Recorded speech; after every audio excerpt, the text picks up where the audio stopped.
Hello everybody, I'm Nick, and in this video I'm going to show you how to properly deal with time in your code to make sure that your code is testable. I see people get this wrong all the time, or when they don't get it wrong, they get very frustrated and they try to hack their way around the problem, but there is a very straightforward and simple solution, and we're gonna see that in this video. If you like that type of content and you want to see more, make sure you subscribe, ring the notification bell, and for more training, check out nickchapsas.com. So let me show you what I have here. I have a simple project over here that's a class library that only has one class, and we're gonna focus on this class to explain what the problem is and how to solve it.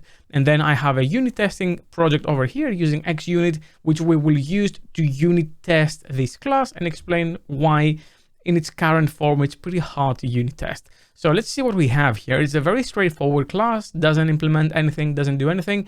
All it really does is we have this generate greet text method, and then based on the date time now and the hour of day, we're generating a message. So if it's more or equals to 5 a.m. and less than equals to 12 p.m., then we say good morning. If it's 12 and less than 6, then good afternoon. And after that, we say good evening, and it goes round. And I'm using date time now, assuming that I'm using the system clock of my machine. This could be UTC now as well. Realistically though, you would be localizing that date time to wherever your user is located. Now let's go ahead and try to write a unit test for this specific method. So we're gonna go ahead and create a new class. Let me just copy the name. By the way, I have a full course in unit testing and integration testing, but this is more of a unit testing thing. And you can check it in the description down below where I cover this and way more use cases, which I probably will never make a video on them because it's just way too many. So if you want to get a more deep understanding on unit testing, you can check that out.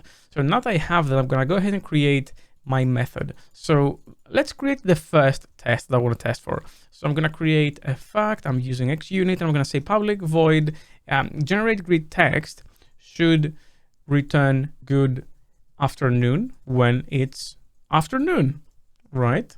Very straightforward. So let's go ahead and write our range act assert. And first we have the system under test, and that's going to be the new greet service. And then we're going to act, so message goes here, so sut.that, and then we're gonna say message should be, we're using fluent assertions here to have this fluent should something, in this case, should be good afternoon, right? And Rider has recognized that as a test. I'm gonna go ahead and run this test. And as you're gonna see in the bottom or over here, the test is passing. We get a green check, amazing. But let's go ahead and write the same test for good morning to see that our code is actually returning what we expect, right? So good morning when it's, well, you guessed it, morning. And change that to morning spelled properly. And that's it. Let's go ahead and run both tests now. As you can see, the good afternoon is passing, the good morning is failing. That is because my current time right now is 20 minutes past 1 p.m. So if I was to actually have all three types of tests here, where I also have good evening, then I'm in a situation where I can't really test all three at the same time because I'm kind of depending on the current date time. And this is bad because it effectively renders our code untestable. And this is just a simple example, but you might be doing many things based on time in your code, and you need to be able to test that. So how will we test this? Well, it's actually pretty simple. I'm going to go ahead and create a new interface over here and call that iDateTimeProvider. And that's only going to have, for now, a single property that returns DateTime offset, and we can just call it now. If you wanted to return UTC now, you can add a second one as well. In our example, we only return now, so I don't need to implement UTC now, but you can if you want to. And then you go public class DateTimeProvider, basically an implementation of that interface. And in our case, we're just gonna implement the property, and we're gonna say that now equals DateTime offset. Now, makes sense. And now what we can do is we can go back to the greeter service, and we can inject in the constructor private read-only iDateTimeProvider. And that means that we can now use that here, and we no longer have the control of where the date time is coming from in here because we're effectively coupling the code with the system clock. Now we no longer do that. And in our tests over here now, we can actually pass down a datetime provider. So what I'm going to do is I'm going to move the system under test over here. So I'm going to say private read-only greet service and pass that here. And that's going to be my SUT. And I'm going to have a constructor where I initialize that. So I'm going to say new greeter service. And since I have an substitute installed, or you could use mock if you wanted in my code, I can go ahead and say private read-only datetime provider equals substitute for, and I can pass down the datetime provider. So I'm mocking it. You could use a fake, you could use a stub as well. I'm going to use a mock here, but I can pass it down.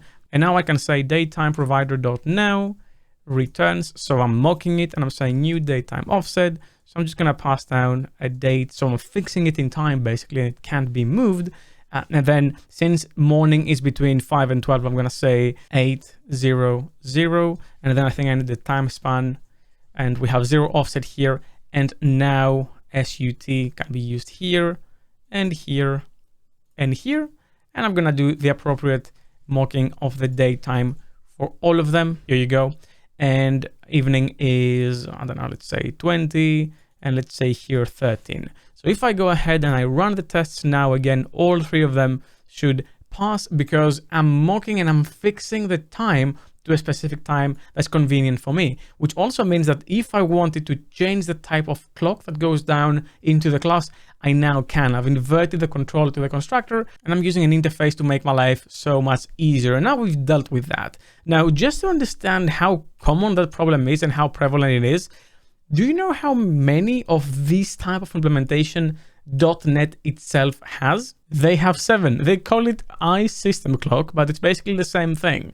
They're using an interface because they need to be able to mock it in their own code. So the .NET team or the different .NET teams, depending on who is working on each thing, for example, SignalR, Kestrel, response caching, they all have a flavor of this. And you can see the implementation even here, and it's all internal, so you can't really use it. I think the one that's public is the authentication one. Yeah, so I've seen people use that instead of writing their own datetime provider. I wouldn't use that, and I wouldn't add the authentication package just so I can use the iSystem clock. I think the others are internal though. Yeah, the others are internal. And you can see that they are implementing all the methods that they need as they need them, or the properties. So you should really do the same. But it's interesting that they have the same problem and they haven't really standardized that in any way. So yeah, this is the problem and that's how you fix it. That's how they fix it as well. And what's interesting maybe to some of you is that we're all using datetime offset. Now, if you're interested in why we're using datetime offset and not datetime, leave a comment down below and I'll make a video on that. But what do you think? How were you dealing with that problem? Is it something you knew? Leave a comment down below and let me know. Well, that's all I had for you for this video. Thank you very much for watching. Special thanks to my Patreons for making this possible. If you want to support me as well, you're going to find the link in the description down below. Leave a like if you like this video, subscribe for more content like this and ring the bell as well. And I'll see you in the next video. Keep coding.